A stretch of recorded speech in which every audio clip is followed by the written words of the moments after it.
With the news of Stargate and Larry Ellison's vision for AI mRNA this past week, many people in the Maha and MAGA movement have voiced their concerns. The honest ones, at least.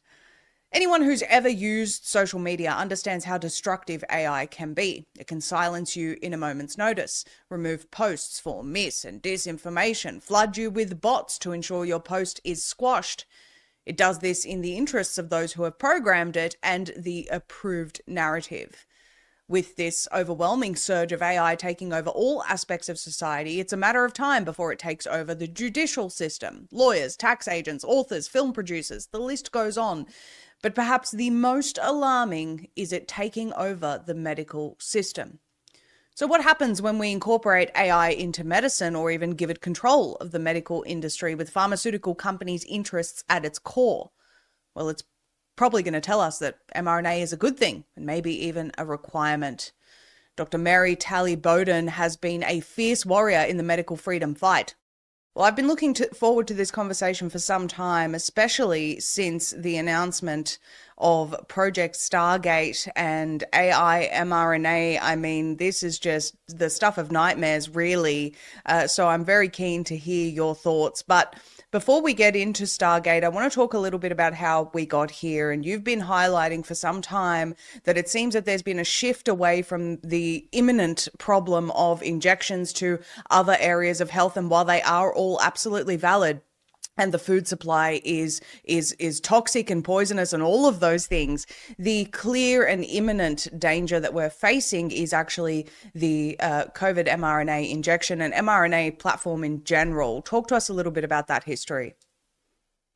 We have over 3,400 peer-reviewed published studies showing adverse reactions from these COVID shots. Any other product would have been pulled off the market a long time ago. We have the data. We just don't have anybody in authority who's willing to acknowledge the data. It's just truly unbelievable. The CDC is still recommending that all babies get 3 of these mRNA shots by the time they're 9 months old. I don't understand how anybody with a shred of common sense could continue with this message. I absolutely agree. For everyone's reference, you can actually go to the React 19 website and look at the publications directory to see this full list. What are your thoughts on AI being a practitioner? Let's start there. Well, it's truly unbelievable, right? I mean, I've always been against protocol-driven medicine. I mean, that's what really got us into trouble during the pandemic, is doctors just refusing to think outside of the box and checking boxes that the government laid out in terms of healthcare. And, medicine is an art. There is a reason that you go into a private room with a patient and you have a private conversation, because there are so many nuances that you just can't figure out through a checklist. And yes, there are standards, there are guidelines that need to be followed. I agree with that, but there are just nuances that can't be accounted for by an algorithm.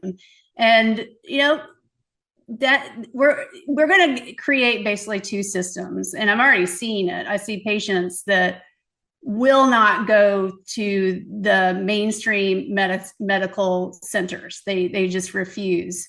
And we see more and more people going outside of the system and finding practitioners who are not tied in, who are not beholden to these third parties that are telling them how to practice medicine. I was reporting previously on the Australian roadmap for digital health towards the 2030. And there was a clear goal to transition medicine to AI. That is also the goal of NOAA, by the way, the National Oceanic and Atmospheric Administration here in the US. They have a mandate, or had a mandate, to upload all of their information to the cloud by 2025 in order for AI to basically tell us how to manage the climate. And the same is true when it comes to health. But where do you see that possibly going when we consider that the likely AI that will win in this space is going to be intricately linked with big pharma? It's just the way that it goes. Well, and how do you hold AI accountable if something goes wrong, right? Does AI have malpractice insurance? Is AI going to be licensed by the medical boards? What happens then? I mean, who do you hold accountable if something goes wrong? We definitely see this shift moving towards digitizing life. This is something I've been warning about for quite some time. And I know you reposted as well from Dr. Robert Malone saying Larry Ellison is a transhumanist. Transhumanism is a fantasy of rich old tech bros that are having trouble facing their morality. This is like the crypto preservation fantasies of the rich a couple of decades ago. We should feel sorry and have empathy for him and his spoiled, godless buddies, but their fantasies should not be the basis for public policy decisions. And you agree with this. I agree with this. Most of the Maha movement and the MAGA movement would agree with this. And yet we still see that it's moving in that direction, and we have people at the ready to defend it. Yes. And so there's this dilemma. Do doctors like myself jump in with both feet and try to fight it, or do we just completely separate and just create our own system?